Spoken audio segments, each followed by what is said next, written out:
గారికి మా నమస్కారాలు. నా పేరు పట్రా ప్రభావతి. మాది దర్శి.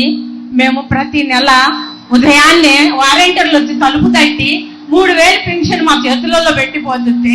ఈ నెలలో మమ్మల్ని 3 చోట్లకు తిప్పారు. సచివాలయానికి వెళ్ళాము, ఇక్కడ కాదన్నారు. నాకు చదువు రాదు. ఇంకొక చోటుకి వెళ్ళాను, అక్కడ కాదన్నారు. మోకాలు నొప్పికి ఎన్ని చోట్ల తిరిగాను, ఎన్ని కష్టాలు పడ్డాను. లాస్ట్ లో ఒక చోట ఇస్తున్నారు పంచాయతీ ఆఫీసులు అంటే అక్కడికి వెళ్ళి తెచ్చుకున్నాము. ఎన్ని ఇబ్బందులు పడుతున్నాడో ఈ చంద్రబాబు నాయుడు మమ్మల్ని. మంచికైతే కాదు. మాకు వాలంటీర్లు కావాలి, వాలంటీర్ల వ్యవస్థ కావాలి. మాకు మోకాలు నొప్పికి వెళ్ళలేక చూడడానికి మనుషులం బాగున్నాం. మోకాలు నొప్పి నడవలేము. కానీ మాకు ఈ ప్రభుత్వంలో ఎంతో మంచి జరుగుతుంటే మంచిని తీసేస్తున్నాడు. మంచికి కాదు ఆయనకి.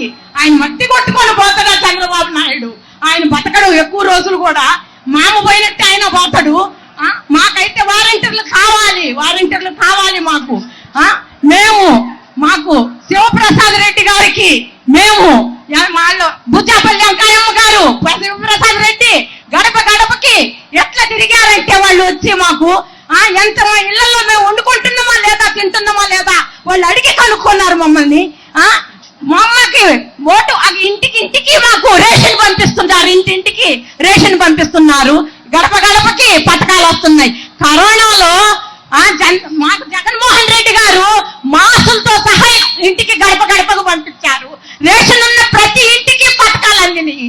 ప్రతి ఇంటికి పంపించారు ఆయన. ప్రతి ఇంటికి ఆయన పథకాలు వచ్చున్నాయి మాకు. మాకు ఆ వ్యవస్థ కావాలి. వాలంటీర్ వ్యవస్థ మటుకు తీసేస్తే ఒప్పుకోము మేము. వాలంటీర్లు కావాలి మాకు. వాలంటీర్లు ఉండాలి మాకు. అందుకని మేము జగన్మోహన్ రెడ్డి గారిని, నా బిడ్డ కన్న బిడ్డ కూడు పెట్టడం లేదు, కన్న కొడుకు కూడు పెట్టకపోతే ఆయన ఇస్తే 3000 రూపాయలతో మేము బతుకుతున్నాము. మాకు అన్యాయం చేయొద్దని మేము అడుగుతున్నాము. మాకు న్యాయం చేయమని మేము అడుగుతున్నాము. అంతే. జగన్మోహన్ రెడ్డి గారికి